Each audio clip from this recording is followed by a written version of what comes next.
How did it happen? Well, first I was a dog walker, and I was called a Mexican guy who can walk a pack of dogs before they called me the dog whisperer, you know, and I walk dogs off leash. I didn't know it was illegal to walk dogs in America off leash, you know, and so to me it was the land of the free. So dogs have birthday parties, so they should be able to walk off leash. And I grew up that way. I grew up in a farm, you know, knowing that walking a dog should be off leash. So by being a dog walker, I developed a respect or a trust with American people, and then they said, well, can you work with my dog? So then I opened a dog psychology center, and that's what the story was. Now, there's a difference that you've got owners and you've got dogs. You've got to train dogs, but you've also got to train owners, presumably. How much of it is their responsibility? In the beginning, I wanted to learn from Americans how to train dog after watching Lassie and Rin Tin Tin. And that's, I thought that all people in America had the same thing, Lassies and Rin Tin Tins. But then I saw people walking in the streets with their dogs.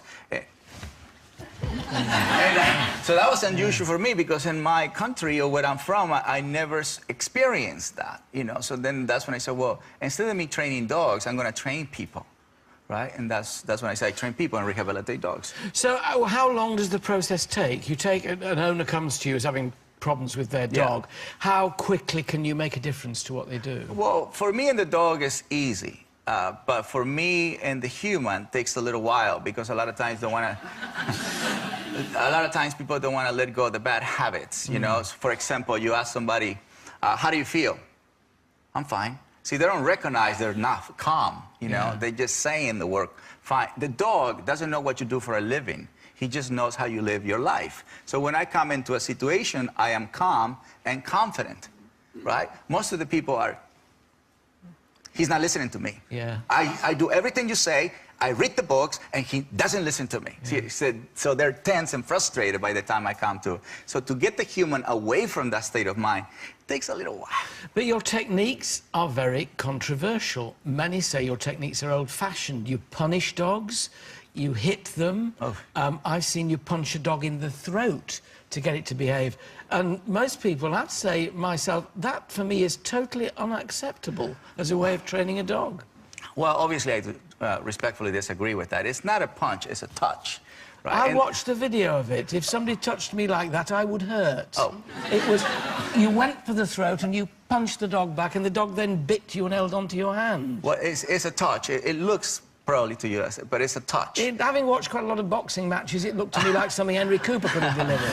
But obviously, that's not the goal, to punch the dog. The goal is just to snap the brain out of it, right? And so you can then provide energy and body language. But you also work with electric shocks through collars and spikes on collars, spiked collars that really hurt them. You know, this is pretty barbaric treatment. We wouldn't treat children like this nowadays. We'd be locked up if we did. So what's your reasoning behind treating dogs like this? Well, there is a certain situation for that purpose, you know. At the time that I come to a situation like that, the dog is already wearing that tool. You know, so when I came to America, I didn't use tools. We don't have pet shops where I'm from. So when you come into a situation where people are already using the tools and they're not knowing how to use it, that's all I'm doing. I'm just showing them how to use it properly. But you just explained to me earlier on that people can't do what you do because they've got the wrong attitude. Right. And yet they watch you doing it, they'll go and try it, and by your own admission, they won't be able to do it as well as you do. So there's a grave danger that they will maltreat their dogs hugely because they're not doing it, you would say, properly. Well, that's what I say, consult a professional. That's the key. You know, so but you're showing them on television, they're going to try it, aren't they? Well, unfortunately, right, just like in a cigarette, they say don't, you know, smoke skills, and people still doing it. You can only help people, you know, to understand that sounds a bit like an excuse. Can I just read you? We have to say we've never had so many complaints about a guest. Right. So I've got points I need to make to you. You know, we could have said, right, we won't have him on. You're on because I want to put these points to you.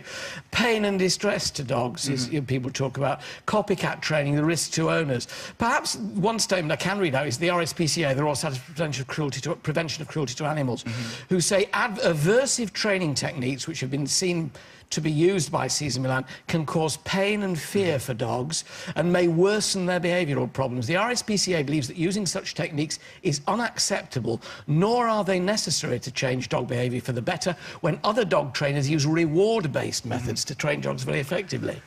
Well, my goal is to teach people how to become calm in the first place, how to prevent from ever going into that situation. So the whole concept or the idea of trust your instincts is for you to reconnect yourself with your natural way of being, so you don't have to use tools.